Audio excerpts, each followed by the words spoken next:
नमस्कार मित्रांनो. श्री स्वामी समर्थ. मित्रांनो, ह्या जगात असा कोणी नाही ज्याला दुःख नसेल. मग हे दुःख दूर करता येईल का? किती बरं होईल ना. आपल्या मनावरचा मनस्ताप कमी होऊन जाईल. पण हे शक्य आहे का? तुम्ही म्हणणार, माणूस बनून आलो आहोत तर दुःख भोगावं लागेल.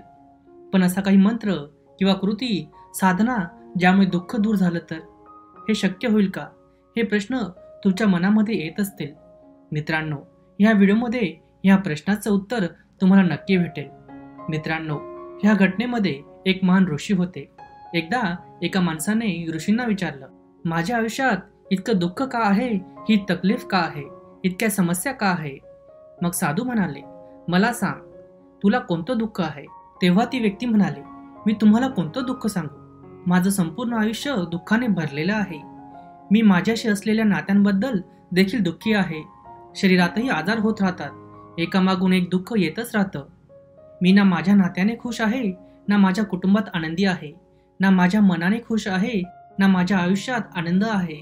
मला वाटतं माझ्या आयुष्यापेक्षा मरणं बरं, जगून उपयोग नाही. तेव्हा साधूंनी त्या व्यक्तीला विचारलं, तुझ्या या सर्व दुःखांचे कारण काय आहे? मग ती व्यक्ती साधूंना म्हणते, मी तुमच्याकडे त्यासाठीच आलो आहे. म्हणून तुम्ही मला सांगा, माझ्या आयुष्यात इतकं दुःख का आहे? सर्वांचं कारण काय आहे? साधू त्या व्यक्तीला म्हणाले, जरा विचार कर, बघ, खोलवर विचार कर. तुझे दुःख काय कारण असू शकतं तुझ्या दुःखांचं? त्या व्यक्तीने खूप विचार केला, पण त्याला काही समजलं नाही. तेव्हा साधूंनी त्याला उत्तर दिलं की तुझ्या सर्व दुःखांचं कारण तूच आहे. तुझ्या मनात आसक्ती आहे. तुझ्या मनाचा मोह आहे. तुमची आसक्ती तुमच्या सर्व दुःखांचे कारण आहे. मग ती व्यक्ती साधूंना म्हणाली, मला समजलं नाही, माझ्या मनाची आसक्ती माझ्या दुःखाचं कारण कसं असू शकते? तेव्हा साधूंनी त्याला 3 छोट्या छोट्या कहाण्या सांगितल्या. साधू पहिली कहाणी सांगतात, एक व्यक्ती झाडाला चिटकून ओरडत होती की मला कोणीतरी वाचवा, कोणीतरी मला या झाडापासून वाचवा, या झाडाने मला पकडलेले आहे. तेवढ्यात एक गुरु आणि शिष्य तेथून जात होते.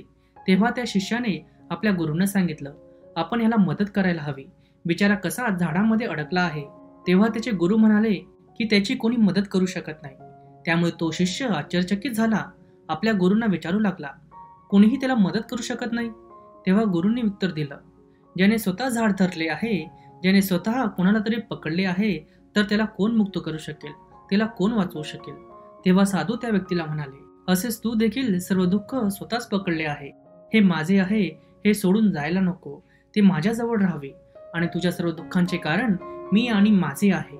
मग साधूंनी त्याला दुसरी गोष्ट सांगितली. जसा एक कोळी स्वतः जाळं विणतो आणि जाळं विणत असताना एक दिवस असा येतो की तो स्वतःच त्या जाळ्यामध्ये अडकतो आणि त्याला इच्छा असूनही त्या जाळ्यातून बाहेर पडता येत नाही.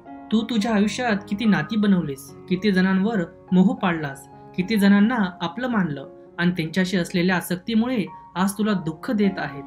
जगात काही झालं तरी आपल्याला दुःख किंवा आनंद होत नाही. आपल्याला सुख दुःख तेव्हाच होतं जेव्हा आपल्या प्रियजनांशी संबंधित असतं किंवा आपले स्वतःचे काहीतरी आपल्याबरोबर काहीतरी करतात. तेव्हा साधूंनी त्याला तिसरी गोष्ट सांगितली. जेव्हा एक उडणारी माशी मधाने भरलेल्या डब्यात शिरते तेव्हा तिला मधाचा गोड रस मिळतो. तिला खूप आनंद होतो आणि जर तिला हवी असेल तर ती थोडं मध घेऊन तिथून उडून जाऊ शकते. पण ती मधाच्या रसात इतकी बुडून जाते, इतकी हरवते की तिला तिथून उडून जावंसं वाटत नाही. आणि मग मध पिता पिता तिचे पाय आणि पंख त्या मधामध्ये फसतात. मग पोट भरेपर्यंत ती मधामध्ये वाईटरित्याने अडकते. मग ती तिथून बाहेर पडण्याचा खूप प्रयत्न करते. पुढे जाते, मागे जाते, उजवीकडे जाते, डावीकडे जाते, पण तिला तिथून उडता येत नाही. अशाच प्रकारे तुम्ही तुमच्या आयुष्यात ज्या नात्यात आनंद सुख घेतलंय, सुरुवातीला खूप आनंद मिळाला, आज तीच नाती तुम्हाला वेदना दुःख देत आहेत. त्याचप्रमाणे जेव्हा एखादी व्यक्ती आपल्या आरोग्याची काळजी घेत नाही आणि स्वादिष्ट भोजनाचं अनुसरण करून काही खाण्यास सुरुवात करते, नंतर त्याचे आरोग्य बिघडू लागते, त्याचे शरीर खराब होते, त्याच्या शरीरात आजार येऊ लागतात. त्याचप्रमाणे जेव्हा मन सर्व सोडून अनेक अपेक्षा धरून घेतो, तृष्णा वासना लावून घेतो, तेव्हा त्याच्या मनात पैशांचा लोभ येतो. मग कितीही पैसा असला तरी कधीच समाधानी नसतो. तो नेहमीच अतृप्त असतो आणि मग त्याच्या मनात दुःखाचा जन्म होतो. तेव्हा त्या व्यक्तीला कळतं की साधू अगदी बरोबर आहेत. हेच कारण आहे की माझं सर्व दुःख, माझी सर्व चिंता माझ्यामुळे जन्माला येते, माझ्या मनाच्या आसक्तीतून जन्माला येते.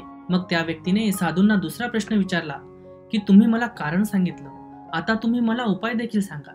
तेव्हा साधू म्हणाले, जर तुम्हाला सर्व दुःखांवर विजय मिळवायचा असेल तर तुमचे मन मोह आणि वासनेच्या वरती उचला आणि ते प्रेम आणि समाधानाने भरून टाका. कारण ज्याच्या हृदयात प्रेम आणि समाधानाचा दिवा पेटला आहे त्याच्या हृदयातून मोह आणि वासनेचा अंधार दूर होतो. सांगायला खूप सोपं असलं तरी करणं खूप अवघड आहे. पण ज्याला साधूचा उद्देश समजेल तो सर्व दुःखांवर मात करेल. ही आपल्या आयुष्याची कहाणी आहे.